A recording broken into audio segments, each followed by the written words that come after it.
H-Town, welcome into Texans Today. I am Will Scott. We are going over the latest Houston Texans news and rumors, and we begin with this wild story that has emerged the last couple of days. Jadeveon Clowney, obviously formerly with the Houston Texans, the number one overall pick in 2014, told Mark Berman that it would be nice to return to the Houston Texans. Could this happen? We're going to talk about it on today's show. But first, I want to hear from you down in the comments section.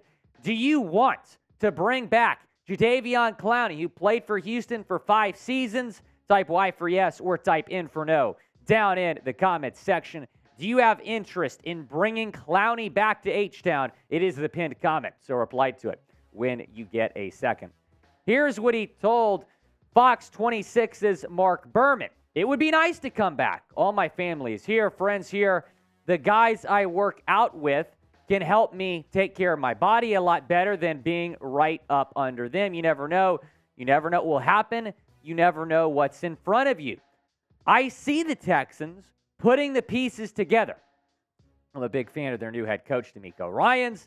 They've got some guys up front I think can go. Maliek Collins, and I think they just got the rookie Will Anderson this year. It'll be a big thing to see what they do this year. I'm looking forward to seeing what they do. We'll see what happens in terms of me coming back to the Texans. So now is the ball in the Texans' court because Clowney said he has interest in coming back to Houston. The free agent defensive end said that he is open to a reunion. Before I give my thoughts about this, help us reach 3,500 subscribers. Need 75 more. Let's just do it today. Let's get there today. Be sure to subscribe to the channel because if you are all about the Houston Texans, you have come to the right place. We just started a Texans channel here a couple weeks ago trying to get more subscribers because we're trying to get you guys more content. But in order for more content, we need more subs. So be sure to hit that subscribe button below. Let's talk about the possibility of bringing back Clowney. Again, the number one overall pick in 2014 out of South Carolina. He spent 5 seasons in Houston, and yeah, he dealt with some injuries, but when he was on the field, he certainly made a positive impact. Now, he was traded from the Texans to Seattle in 2019. Didn't end super great, but most of that bad blood stems from Bill O'Brien. Shocker. Clowney confirmed that his agent talked with the Texans this offseason. So not only is he saying that, yeah, I'm open to a reunion, but yeah, the wheels might be in motion there because my agent did talk with the Texans earlier this offseason. He also told that to Mark Berman. Cole Johnson was at DeMeco Ryans' press conference yesterday, and DeMeco said this on the possibility of bringing back Clowney. I'll never throw anyone off the table. We'll look at all options. So DeMeco may be open to a reunion with Clowney as well. Taking a look at the current depth chart, when you're talking about the Texans' defensive line, you could still use more depth here. Will Anderson, the number 3 overall pick, he's going to be huge. I think he's going to run away with Defensive Rookie of the Year. You have Collins, who's good. Rankins, you signed him in free agency. Jonathan Grenard you have as well. But Clowney, man, would certainly fit in well with what I think the Texans are looking to do with DeMeco Ryans and that defense this upcoming year. Taking a look at his past 4 seasons. Now, he had a really productive year in 2021 after missing half the season in 2020 at 37 tackles, 9 sacks, 11 tackles for loss, 2 forced fumbles in 2021 with the Browns. He then returned to Cleveland in 2022, but was not as productive. Missed 5 games, that's worth noting, but just 28 tackles, 2 sacks, 4 tackles for loss, 1 forced fumble. But when you're talking about the possibility of bringing back Clowney, I am all for it. You know why? Because adding Clowney makes this defense better, and I don't really think takes away from any of the young guys trying to grow. In fact, if anything, he can help some of the young players on that defensive front get better. He's a veteran. He's been in the league for a long time, has been good for a long time. I'm all for bringing Clowney back to H-Town. He even said that he's open to reunion, has a lot of friends and family in the Houston area. Obviously, a lot of familiarity with the organization.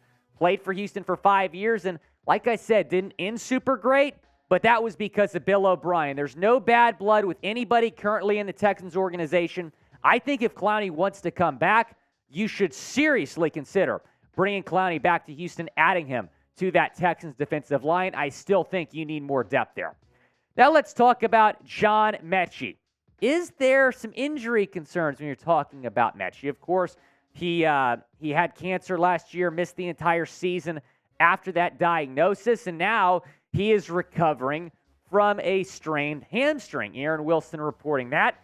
DeMeco Ryans asked about that yesterday at his press conference. DeMeco does not sound too concerned. He says that Metchie should be ready by training camp, and it's going to be great to see him on the field this season because he missed the entire 2022 season, which would have been his rookie season after being diagnosed with cancer.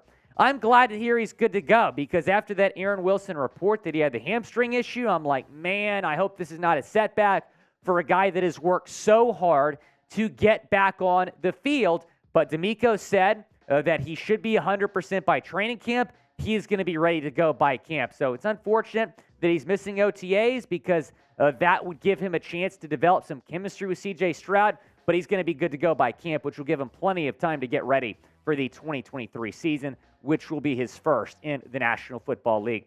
Taking a look at the wide receiver depth chart, I expect him to be a top 3 receiver on this team. You signed Robert Woods, you drafted Tank Dell and Xavier Hutchinson, you signed Noah Brown, but I expect Metchie to have a huge impact in his first season in the National Football League.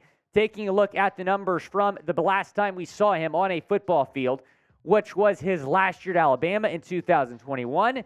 Nearly 100 receptions, over 1,100 yards, 8 touchdowns, 11.9 yards per carry. This guy is going to be really, really good in the National Football League.